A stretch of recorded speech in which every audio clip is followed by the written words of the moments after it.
Hello, everyone, and welcome to our webinar, The Global Parcel Tsunami. Is your supply chain up for the challenge? My name is Armendariz. I am the editor of Parcel Media. We are a trade publication that has been around since 1994, and I have been with the magazine since 2005. So it's certainly been very interesting to see the changes that are continually happening in the parcel industry. A lot of them due to the growth in e-commerce and cross-border shipping, which is what we are going to touch on today. So if you're not familiar with us and you want to learn more, our website is parcelindustry.com. So before we get into the panel questions, I'd like to briefly introduce our panelists. Ben Bekich is corporate development at WiseTech Global. He has over 20 years of business and product development experience in the logistics software space. In addition to his responsibilities with acquisitions in the Americas, Ben is globally responsible for products related to domestic logistics, including carrier TMS, shipper TMS, and e-commerce. Prior to joining WiseTech Global, Ben was a successful entrepreneur and executive at the Descartes Systems Group. Next up, we have Bob Malley. He is the managing director at PureBridge. For more than 25 years, he has helped thousands of businesses reduce transportation costs and streamline fulfillment with parcel TMS technology. As founder of Tracer Research Inc. and later as Keywell CEO, Bob introduced ClipperShip, which is one of the first integrated multi-carrier shipping systems. As managing director of PureBridge, Bob has built a global organization that continues to innovate TransStream, an enterprise-class parcel TMS platform.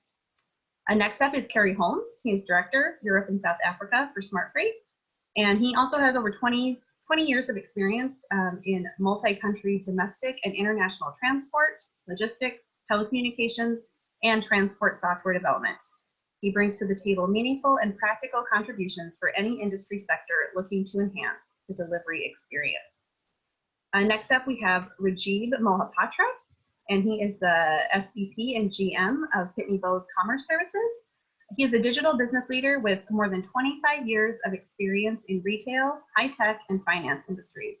He has a proven track record in successfully running high-growth B2B and B2C e-commerce business functions and driving market-leading products from idea to launch.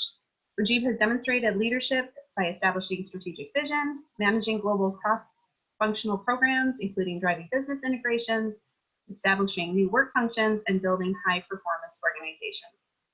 And finally, we have Tim Leary, who is the Director of Operations for ConnectShip. Tim serves as the Director of Operations. He has been in the transportation industry for 18 years in various capacities. He has held varying roles within the small package and contract logistics operations, customer program management, and most recently as the Global Operations Manager for Customer Program Management within the Customer Solutions at UPS, where his focus was on improving and standardizing the tools and customer experiences for enterprise customers. So very excited for this panel today. I think they're going to give us some great insight.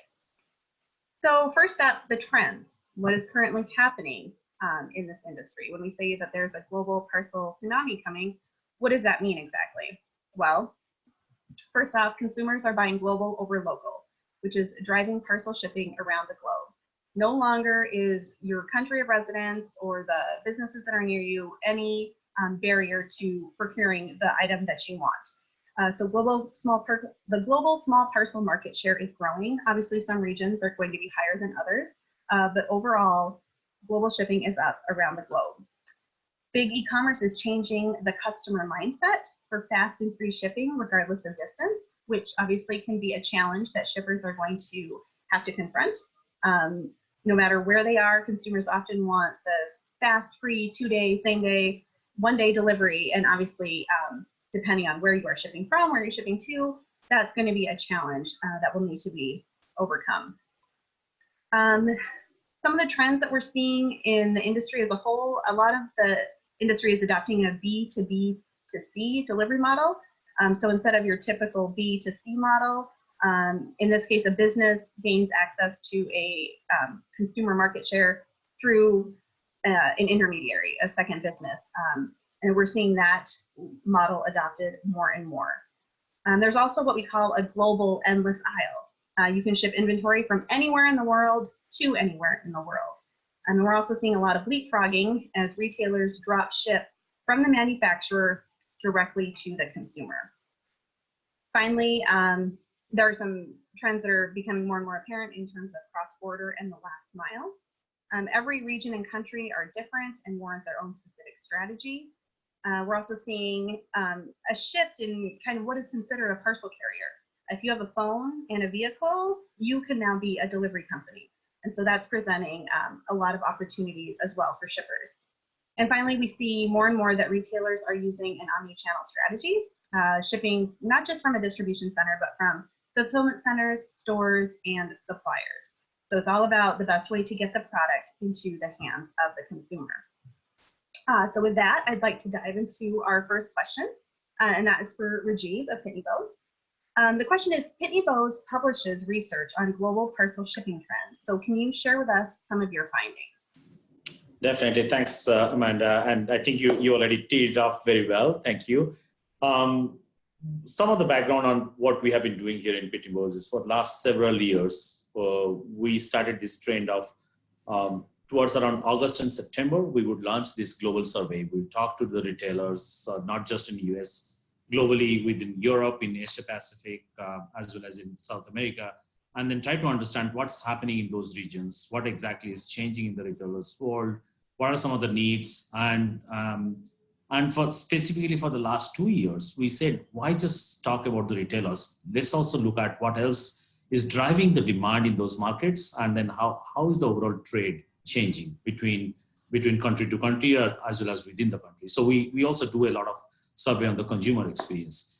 What we realized, end of the day, consumer experience is key to driving the trends or driving the changes or driving any kind of innovation or disruption, or for that matter, all possible demands within the retailers market. So I think, Amanda, I touched about it earlier.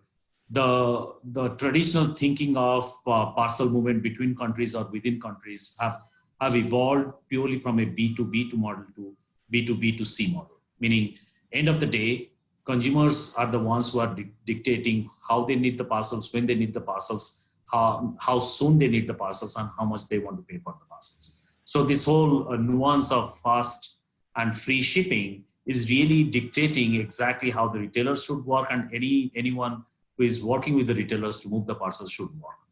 So that has been one of our big learning over the last 2 years. And in fact, the data that we have seen in our latest survey, one of the things that was very apparent was if a global consumer is shopping either in a particular marketplace or in a retailer's site, if they don't see fast options for fast and free shipping, almost 91% of those consumers abandon that site, never come back to shop there again. Basically, that's one of the, that's a must-have need.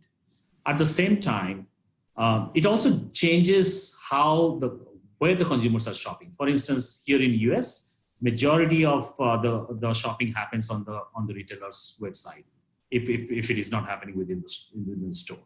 But when you go to China or in Japan, majority of the consumer purchases are happening on the marketplaces. For instance, if I'm a buyer in Shanghai, very likely I will be going and searching for my items on JD.com or on Tmall, or if I'm in Tokyo, I would be looking into Rakuten.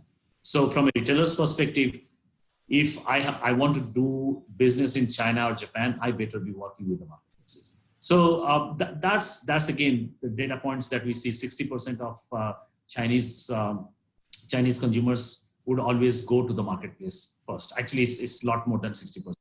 In some cases, it will be north of 90% also. And also, if I'm a retailer, I need to be thinking about what type of products I can ship to which country, and what are the trade compliance I need to be working on. Those are some of the insights we are getting through our survey. And the last and probably not the least critical item is how do consumers pay, and then that dictates how they want to buy from different retailers. For instance, if I'm a retailer, I'm not supporting certain global payment methods, very likely I'm going to be losing quite a bit of sales in this specific country. So that's something the retailers have to pay attention to, but as well as the consumers are looking into who is the retailer that we should be working with. Great, thank you. All right, the next question that we have right now is for Tim of ConnectShip. Tim, what have you seen in terms of the U.S. shippers' demand for supporting points of shipping in other countries? Perhaps you can comment on the overall demand for global shipping. Thanks for the question. First off, I think the key theme for this question is growth. Demand just in general has outstripped, I think in a lot of ways, capacity. We've seen the global small package market grow 16 to 17, it was 13%, and then another 4% on top of that from 17 to 18. That double-digit growth has been, I think, a beneficiary of, number one, some stabilization in economic news, but also it points to, I think, some of the areas that other respondents are going to talk to is growing demand from middle market and emerging market middle class consumers. So one of the things that you look at is you try to identify what's the global small parcel market by region. So you have Europe at about 25 to 27%. North America and APAC combined are about 57%. But then you have the real growth opportunities there in the emerging markets at 8%, yet they represent a significant portion of the world's population and consumer demand with that population. So I think that trend of growth, it's not changing. I think it's a drumbeat we're going to hear for very, very easily the next 5 years, if not longer. So when we look at U.S. shipper demand for supporting those points, I think traditionally U.S. shippers have been reticent to ship outside the U.S. and the capabilities through technology or improvements in visibility and predictability have allowed for, I'll say, greater risk or greater opportunity for U.S. shippers and greater comfort for U.S. shippers. I think when you look at the ultimate capabilities that are here on this call here today, and those things that are really important to both consumers and the shippers, that being predictability, visibility, and then insight with those two, I think you're going to continue to see small package growth from U.S. shippers outside the U.S. Thank you. All right, the next question is for Carrie of Smart Freight. Smart Freight, you provide parcel shipping solutions in Asia Pac and the UK. So what have you seen in terms of shipping volumes? And do you find that the shipping requirements in those regions are different?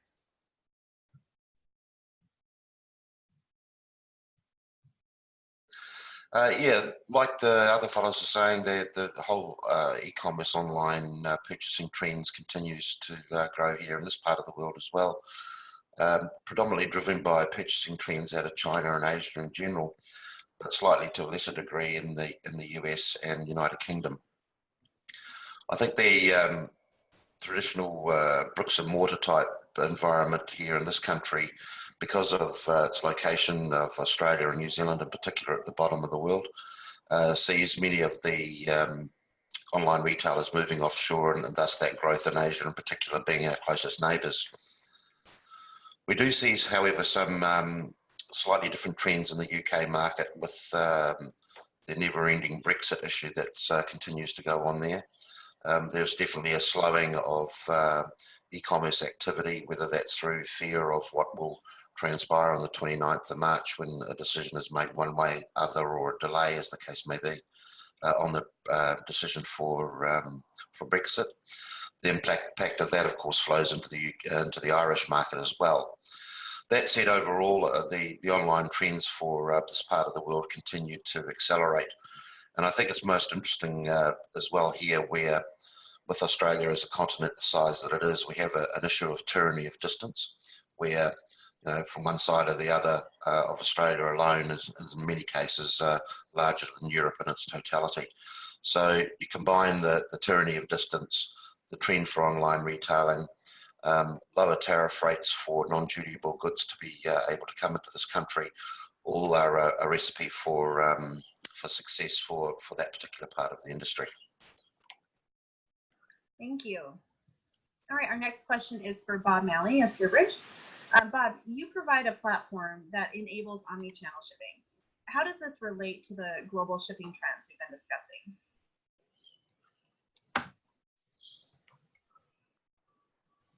Omnichannel shipping in context, you'd have to look at Amazon. They've been the driver behind many e-commerce and global shipping trends. And omnichannel shipping is just one of the trends that's keeping parcel shipping technology providers on their toes. Now, to meet increasing consumer delivery demands, Amazon's strategy has been to move inventory closer to consumers to both reduce delivery times and shipping costs. They now have well over 75 fulfillment centers. They bought Whole Foods, which gave them 497 stores in North America and UK. And as a result, they're able to provide same-day shipping for over 3 million products to Prime members in over 10,000 cities and towns. Now, at the same time, they've embraced the concept of the endless aisle. If they don't have an item in stock, they can easily ship it from a widening network of suppliers and e-merchants. And increasingly, suppliers are located, really all around the world. So this has contributed to the parcel shipping growth that Tim and Rajiv had mentioned, and which is supposed to, reaching somewhere around 74 billion parcels. And FedEx has estimated that e-commerce will grow to about 630 billion by 2022. So all that comes at a time when consumers, and maybe it's a chicken and egg thing, consumers don't really want to have to care about where products come from. So long as they can get them quickly at a fair price and delivered for nearly as close to free as possible. And it said that 66% of consumers are willing to buy online and 40% from another country. So retailers have recognized the opportunity for growth, but also need to remain competitive with Amazon that is building out their delivery infrastructure. So 80% of consumer e-commerce leaders agree that international e-commerce is critical to future growth and also to manufacturers and suppliers who sell to those retailers. So to really support this kind of trend, parcel shipping platform developers are going to need to have more of a global omni-channel capability to enable what I think about as the extended enterprise, retailers, suppliers, freight forwarders, to ship anything from anywhere to anywhere, from anywhere to anywhere at any time. And that is really the crux of the omni-channel shipping trend as we know it. So there's a lot of, as I think Tim had mentioned, there's a lot of headroom for growth because e-commerce still only represents 13% of U.S. sales. So we expect to see, the need for, larger shipping platforms, TMS platforms, to be in demand. Moving from point multi-carrier shipping platforms to more global. Sounds good. Thank you. All right. The next question is for Ben of WiseTech Global. You provide enterprise systems to freight forwarders and 3PLs who are responsible for moving shipments across borders. So with the growth of global parcels, how is this mode shifting and impacting ocean and air freight movement? It's a great question.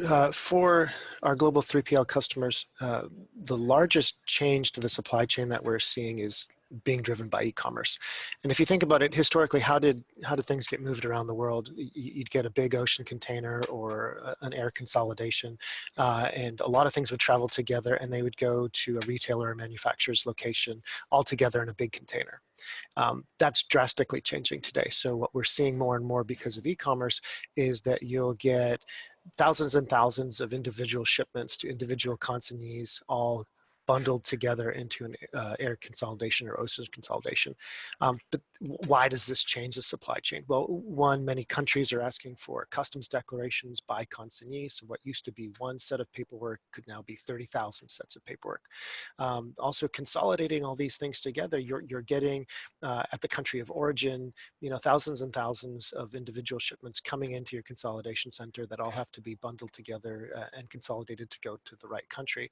And then you have to deconsolidate that all in the countries of destination. And while forwarders have always historically done consolidation and deconsolidation, it hasn't been to these kinds of levels, and it hasn't been to this level of complexity. And then you have every country having different preferences for how things are delivered last mile, and all this has to come into a trend. So look, this is the new forwarding, and as soon as volume goes in this direction, we never see it coming back to traditional bricks and mortar. So it's really changing supply chains around the world, and with some high level of sophistication. Thank you. All right, I think you all did a fantastic job on summarizing some of the trends that we're currently seeing in the industry. So next up, we're going to move to the challenges, right? Because obviously with any new trend comes new challenges. One of the first challenges relates to the first mile. First of all, not every product can be shipped to every country.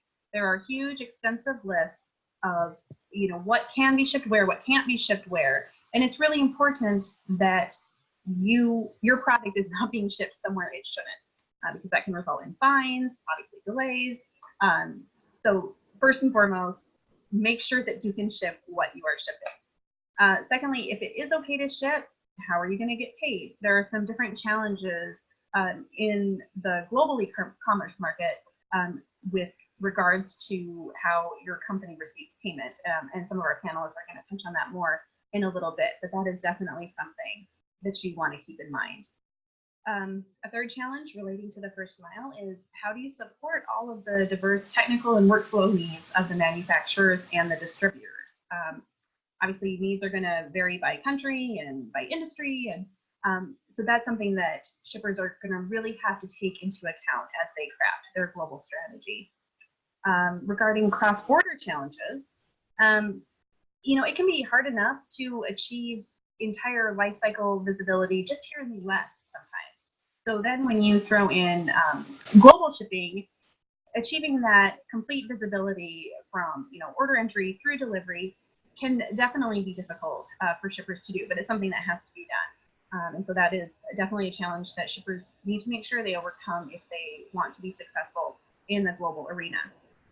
You're also going to need to manage the regulatory compliance, trade treaties, and other local variations. The harmonized tariff system is a perfect example of this. For example, every product has to be coded a certain way, and incorrect coding can result in fines. It can result in your shipment being delayed, which obviously leads to an unhappy customer. So there's probably more regulations than you would prefer that you have to keep up on, but it is very important that you do so if you want your shipments to get where they need to be when they need to be. And then finally, shippers are going to have to figure out how to scale up and out, so to speak, to achieve global supply chain coverage. And then the last mile, which as we all know is crucial. So how are you going to manage the multi-tiered carrier networks to handle remote local delivery? How are you going to interact with a local carrier network? Obviously, again, every country is going to be different in how they handle the last mile. So it's very important that your organization figures out how to best utilize those partnerships.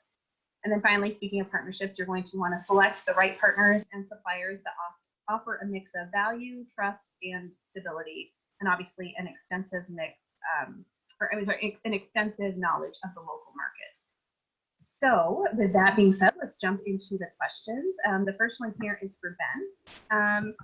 And what are some of the, we touched on a bit, but can you dive in more to some of the challenges that freight forwarders face?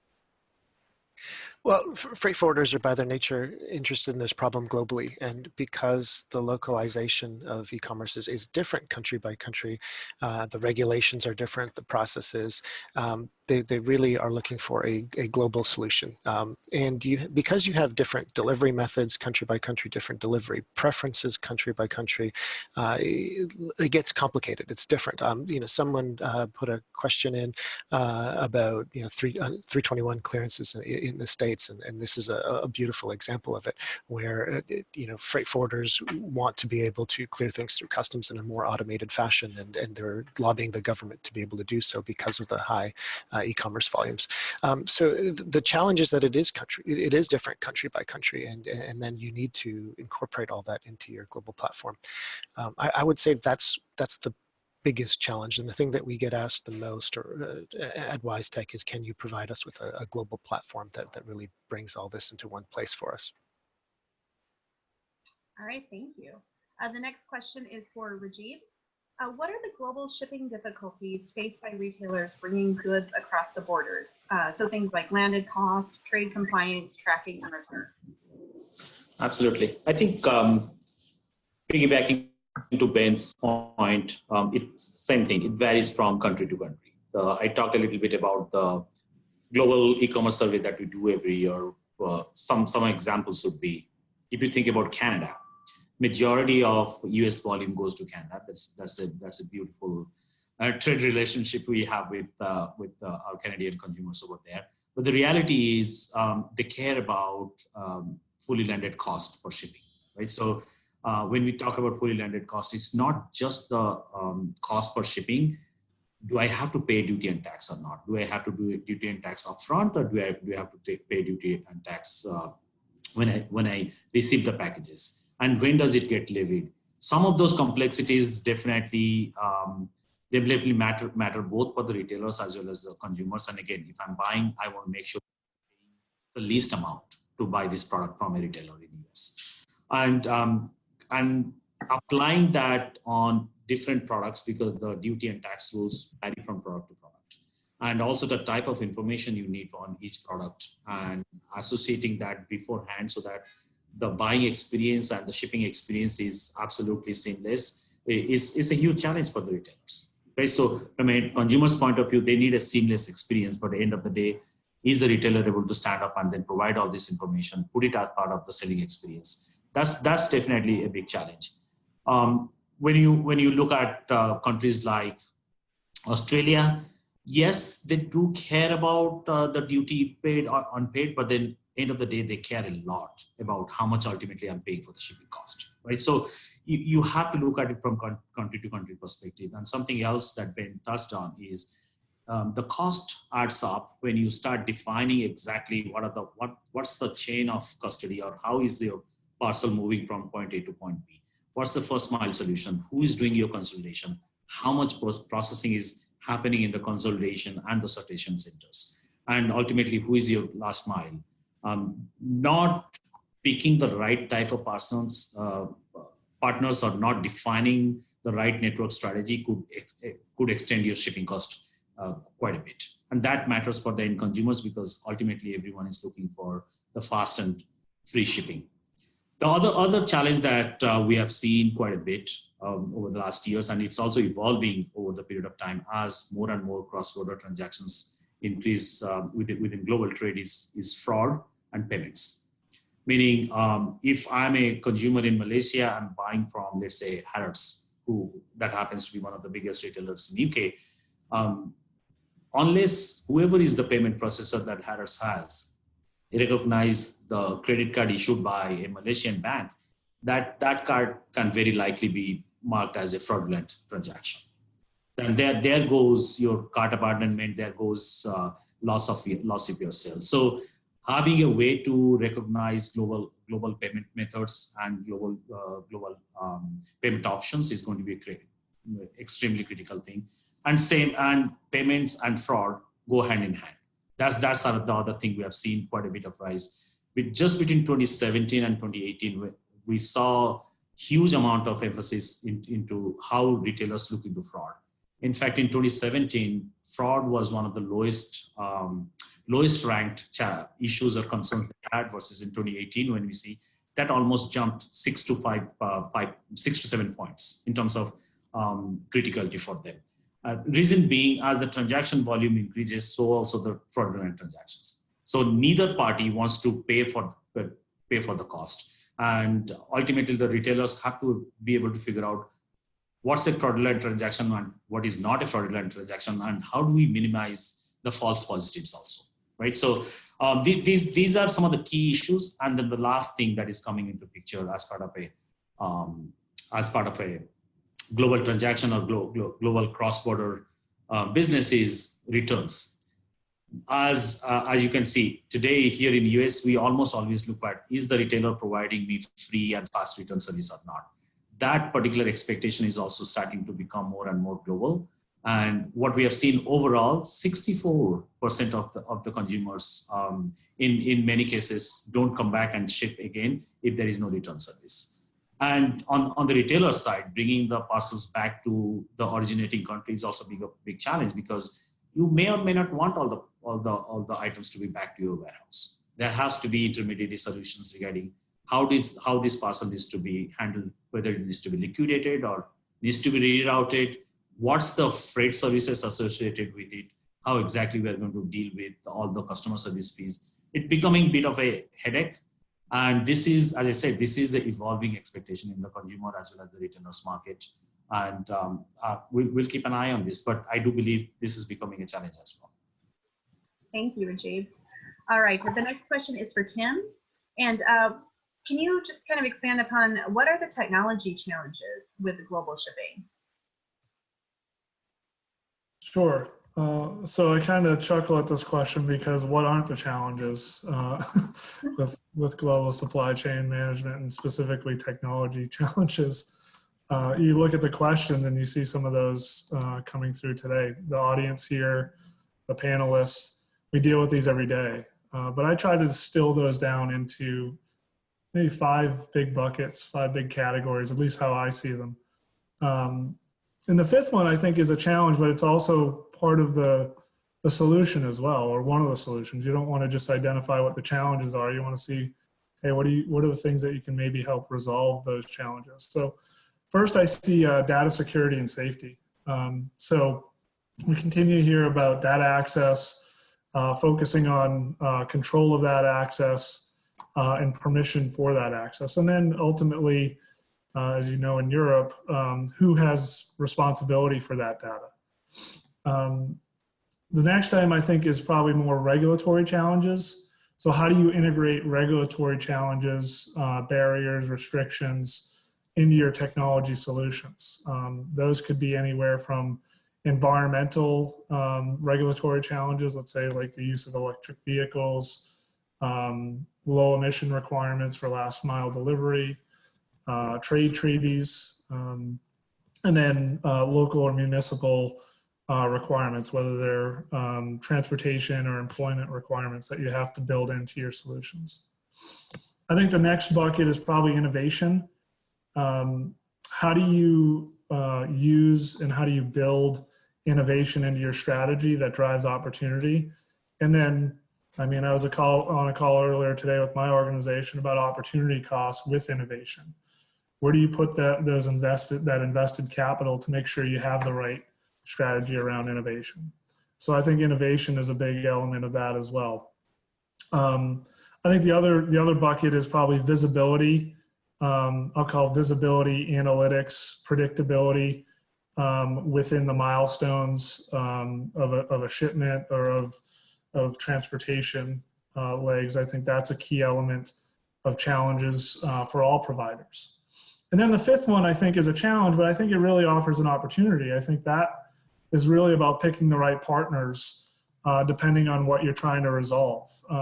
Most organizations can't manage and don't want to have the capability of managing the technology challenges soup to nuts. So you have to partner with organizations and find that right partner. And that's a challenge, picking the right partner and building that trust.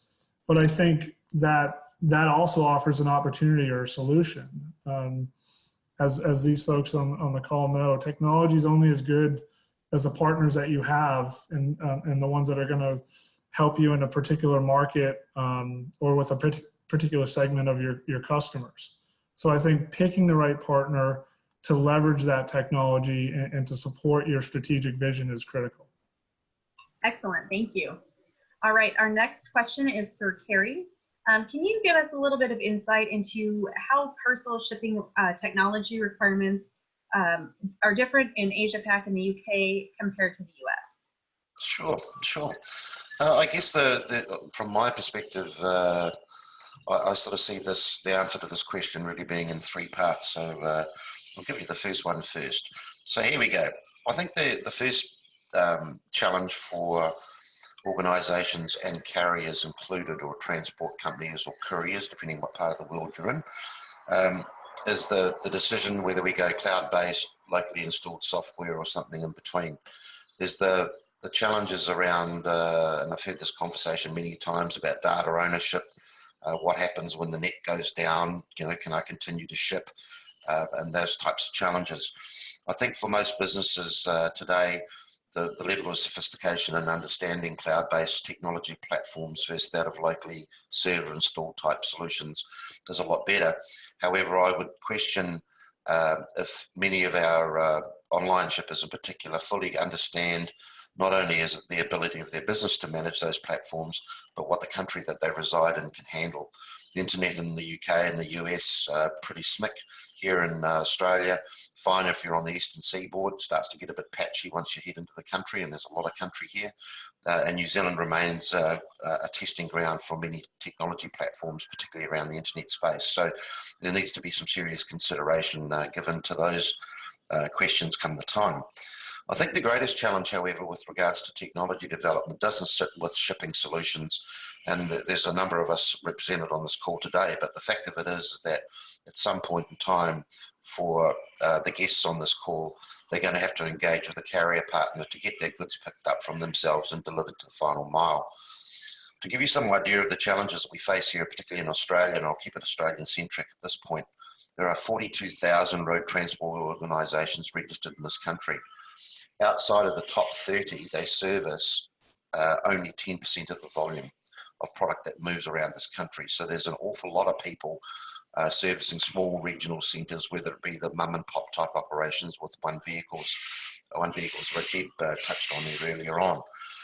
What that is realising is that the tier one carriers, the 600-pound gorillas, have adequate resources to invest in technology. However, for the other 41,970, there's not a lot of money in the kitty to invest heavily in technology platforms to complement e-commerce and shipping needs. That leads on to the third point, and what is the greatest vulnerability of that lack of capital investment? And quite simply for the e-commerce shipper, it's about visibility. It's about having a decent tracking and trace system that is feeding data, preferably or ideally real time, to the ultimate consumer. It's about having systems and processes that can communicate with the ultimate e-commerce receiver or consumer, I should say, on behalf of the shipper, thus avoiding that backflow of traffic communication coming back up the line into the shipper in the first place. So combine the three together, it really does come down to technology providing and assisting with the ultimate customer experience for an online shipper, from literally point of pickup right through to point of delivery. Great, thank you. All right, our next question is for Bob. How will parcel TMS platforms cope with the diversity of cross-border workflows, customs requirements, and fragmented markets? Thank you, Amanda. Yeah, again, I hate to rain on everybody's parade who's tuned in, but I'm going to add four other, challenges that are typical to technology providers, probably with a little bit more of a technical slant. The first is scalability. If global, parcel technology is going to be effective, it will have to be able to scale to support an extended global enterprise. And by that, I mean, in two ways. It has to scale up to automate high volume fulfillment centers. You could have fulfillment centers doing hundreds of thousands of packages per day during the holiday rush, but also scaling out to service the shipping requirements for potentially thousands of stores and suppliers globally. Add to that needing to support the processing requirements of e-commerce platforms and customer service with tracking and so forth. So it's really that diversity of shipping conditions that requires kind of deployment flexibility, being able to install on premises, as Carrie had pointed out, as well as be accessed from the cloud, or both, potentially a hybrid. So scalability is key. The other one is, and it's been touched upon, so I won't dwell on it, is expanded carrier networks. As Tim said, you really do need to integrate with partners who have, parcel networks or carrier networks active in regions. No one company, I don't believe, can, natively support all of the many carrier services that are available. And this will be a challenge because even the networks globally have carrier markets that are very fragmented. They lack standards and so forth. So it's tricky. And as Tim said, having partnerships that you can rely upon to to achieve execution and regionally is key. And I guess the third one would be regulatory compliance. Well, yeah, I think everybody else has commented on the regulatory environment. But in terms of user interfaces, being able to adapt to regional cross-border shipping regulations, units of measure, language translation, currency, providing landed cost calculations to automate processes is key. And of course, I read a recent supply chain and logistics intelligence report that said 51% of survey respondents identified navigating customs compliance as their single biggest challenge, which is, if you look at the scope of the challenge, it would figure. I guess the last one is, I think in terms of freight forwarders is flexibility. Having a platform that can adapt to what are really diverse freight forwarder and 3PL customer communities. Each of their customers probably has varying requirements for fulfillment, their customer for product types. They have customers with different delivery requirements. So it's not a one-size-fit-all environment. So this requires a platform with what I'll call a federated architecture, a single platform that can easily adapt to the local customer requirements without really impacting cost of ownership and maintenance. So I would say those are the four, but I would say I'd agree with Tim that 5 is having good partners helps see it through really all the challenges that we've talked about. Great, thank you, Bob. All right, so the last slide that we are going to touch on is the solutions, these cross-border supply chain solutions to the challenges that we just discussed. So one thing that is crucial, obviously, is to better understand the local geographical, regulatory, and technological terrain. How do you do that? One of the best ways would be by leveraging strategic long-term partnerships. These partnerships can also help you easily bridge modes from freight forwarding to local carriers to ensure that your products are delivered in the most efficient way possible. These partnerships are also, they're able to invest in expanding technologies and coverage, which is only going to ultimately benefit you as their partner. So another thing you're going to want to do is to build a global cargo chain. You want to make sure that your supply chain covers all aspects of the shipment lifecycle, from first mile pickup to cross-border shipment to last mile local delivery. You're going to want to use technology and software to connect and interact with all the local elements to make this process as seamless as possible. You're going to want to also label at shipment origin and then consolidate for efficient cross-border movement. And finally, one thought is to blur the traditional shipping roles. So, or actually that's basically what's happening. Freight forwarders are moving inland to handle LTL and carrier delivery. Meanwhile, carriers are moving offshore to act like freight forwarders. And all these different modes and different fulfillment models are merging in order to help shippers, take advantage of and capitalize on this global parcel tsunami. So with that, we are going to get into our last set of questions. And the first one is for Ben. So it's clear that there are many challenges that global parcel shippers face in the supply chain, but what are some of the potential solutions? My favorite solution to talk about right now is machine learning for auto classification of tariffs to new products. This isn't widespread yet, but it's almost here, and it's very exciting. So if you think about it, Amazon has 6 billion products that they're selling. All of us are putting more and more products onto online stores. All those products have to be classified, and not just classified for one country, but classified for all countries that you want to sell them to across the world. And the pace at which new products are being put up onto websites is phenomenal.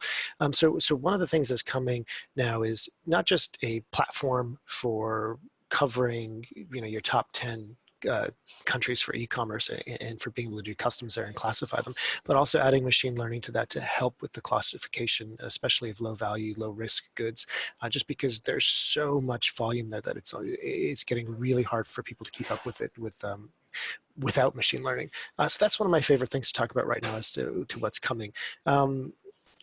The other very interesting trend that's coming right now, and people are finding a lot of value in this solution, is making sure that things aren't being rekeyed.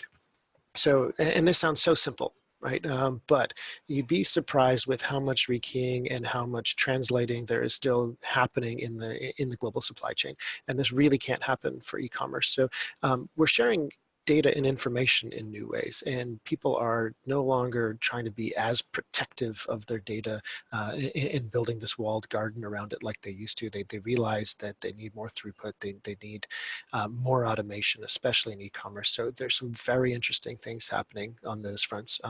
As for the specific parcel movements and specific parcel software, I'll let the other panelists talk about that. But what I would say as far as solutions globally that I'm seeing right now, machine learning is coming in a big way very soon for auto classifying of parts for tariffs, and we are seeing Gartner and others talking a lot about platform plays, where people really want a platform to cover their global solutions as opposed to just a lot of individual small pieces of software. So those would be two of the solution areas that our customers and others are seeing some really good results with right now. Great, thank you. Tim, are you seeing examples of these cargo chains out in the market? Absolutely. I think what you're seeing is, well, there are a couple of things that are going on. So Ben talked a little bit about the forwarders and the small package providers, the lines blurring.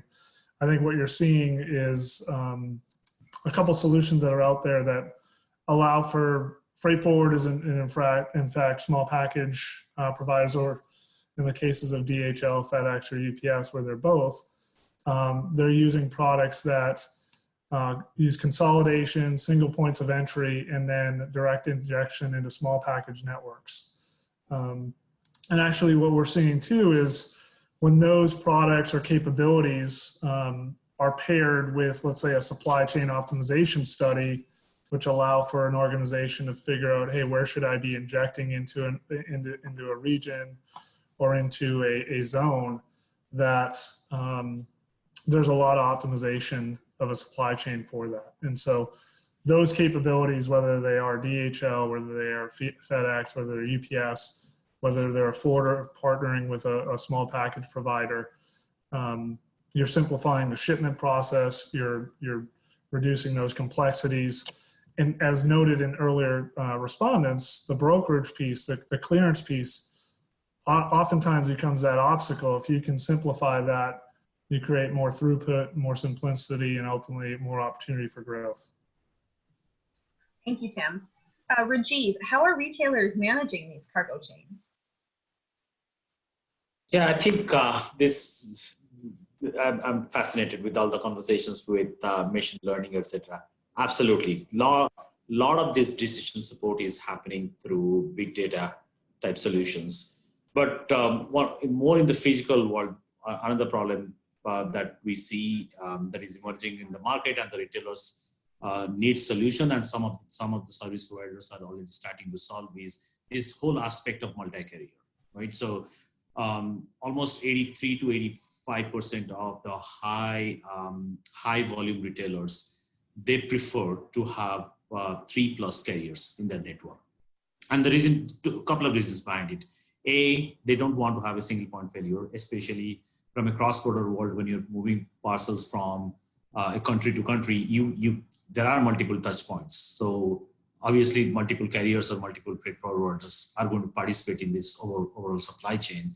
But also at the same time, this whole aspect of optimization or on-demand optimization. For instance, if a particular lane is getting clogged for weather reasons or some other disturbance in that particular lane, you should be able to quickly switch to another lane, or you should be able to switch to another carrier. So aspect of creating this network effect, but having flexibility and also nimbleness to make decisions on the go. So ultimately it goes back to the point of how do you solve it so that you are keeping your SLA, because if you're selling a guaranteed delivery product, meaning from anywhere in continental US to Canada, let's say in 4 days, you don't have a choice. You have already sold that SLA. And then not having this multi-carrier options and being able to flexibly move parcels between carrier to carrier is always going to affect you. So that's a solution I would say is evolving in the market, but there is a high demand for it. And the providers that are building it definitely going to have, definitely see a lot of growth. Great, thank you. So the next question is for Bob. Can you speak a little as to how cargo chains would work in a multi-carrier environment? Yes, I can. I think first off, there are a number of single carrier solutions. UPS offers WorldEase and Trade Direct services that provide that kind of first mile cross-border, last mile injection into parcel. Pitney Bowes offers a USPS cargo chain solution. And FedEx recently consolidated a number of their business units into FedEx Logistics that's really focused on this whole idea of a cargo chain. It's pretty exciting what they're doing. And they of course offer IPD and other cargo chain solutions. So these are single carrier solutions that offer a lot of value because they're seamless and they're end to end. But, and probably Ben could comment on this, but most freight forwarders typically need to meet a variety of customer requirements that are multimodal, multi-channel, multi-regional, and multi-carrier in scope. I think that's why large retailers typically have more than one freight forwarder and 3PL. Many have, I think the average is 40. Some others can comment on that. So we are starting to see freight forwarders come inland, as you mentioned, Amanda, and offering multi-carrier cargo chain solutions. So the one that comes to mind, and a good example of this is Seiko Logistics.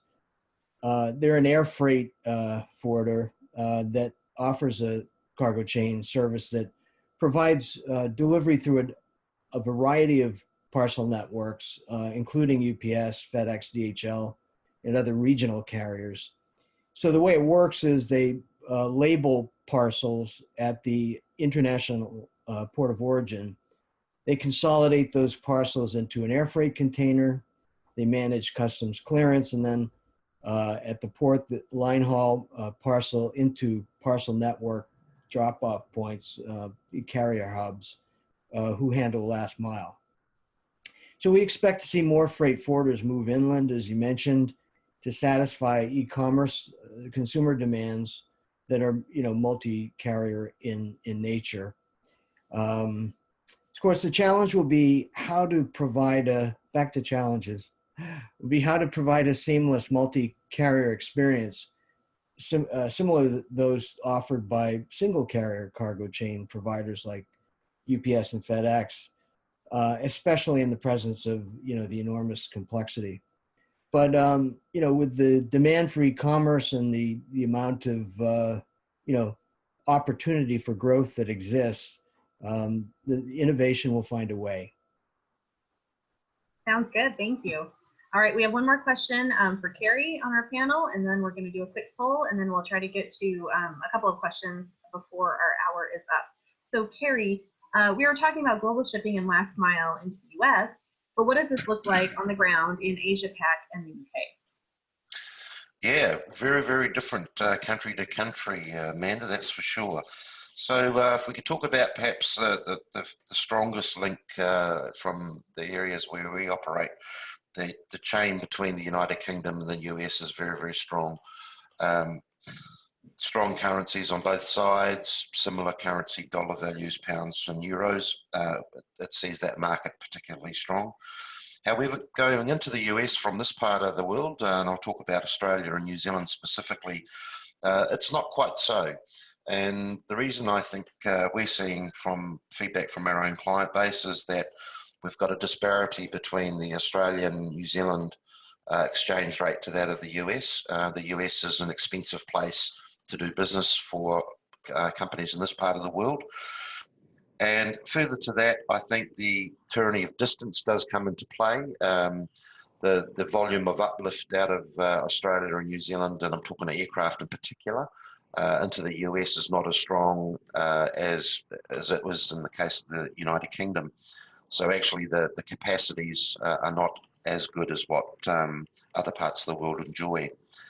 However, that said, and I'll pick up on Bob's comment that innovation will find a way. And that is indeed becoming very much the case in this part of the world where, where you've got 250 million people in the US, it's a pretty big swimming pool to go play in.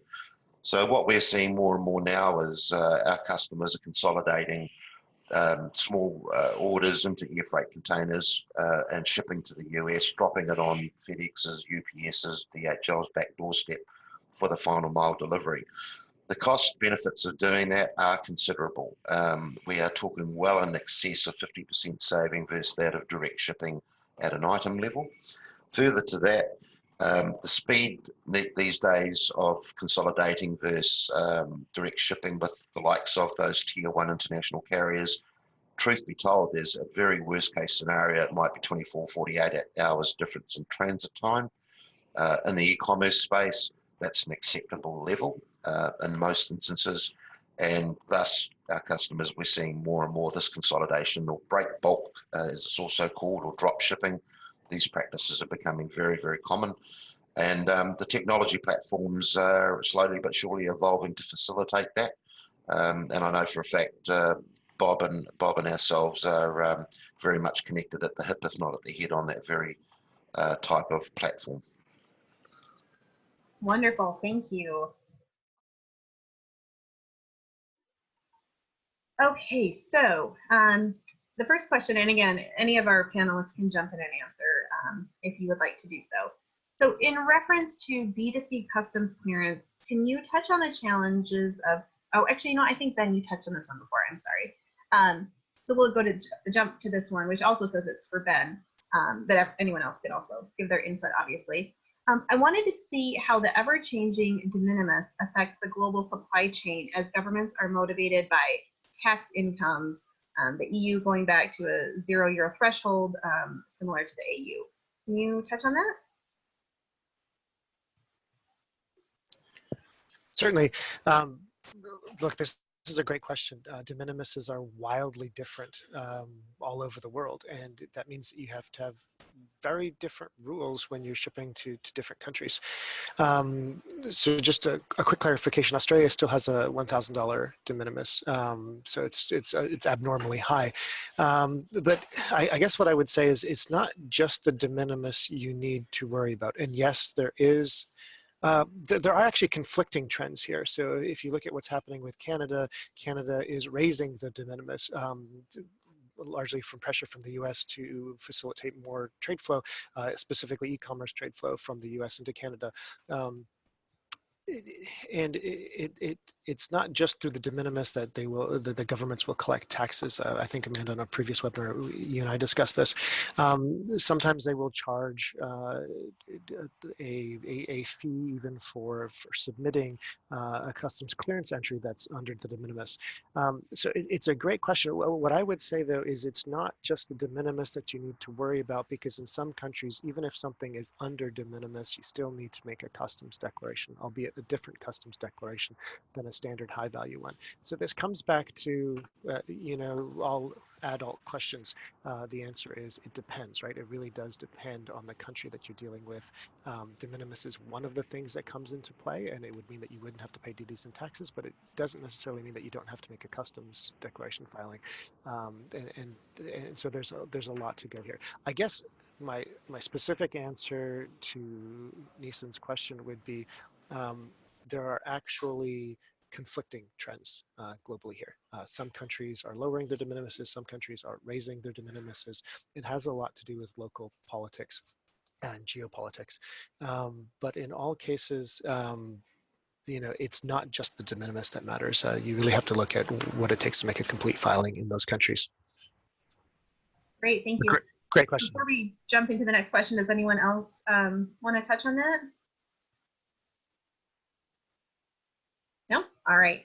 So the next question is actually more of a comment, but I would like to get your take on it. It says, it seems that U.S. e-tailers are too busy trying to figure out how to compete with Amazon here in the States. And I think that they are afraid to look outside the borders for fear of losing sight of their domestic sales. So panelists, what is your take on that? Agree, disagree, somewhere in between? I'll take that. I think it's somewhat in between. Especially with Pitney we have the border-free business, which is primarily targeting the retailers and getting them to sell cross-border. We have seen quite a bit of uptick over the last 2 years, but at the same time, I would say that this is probably limited more into the fashion, accessories, or beauty type products.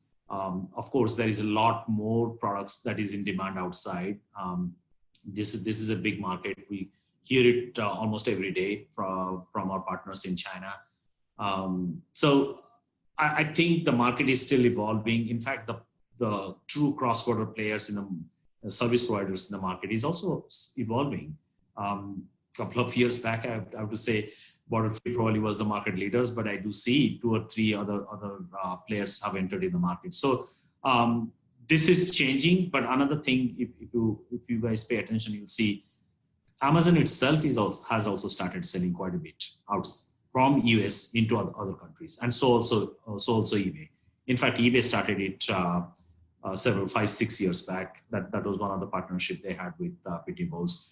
So it depends what category you are in. The high demand products around fashion and beauty, definitely those retailers are taking a leap from.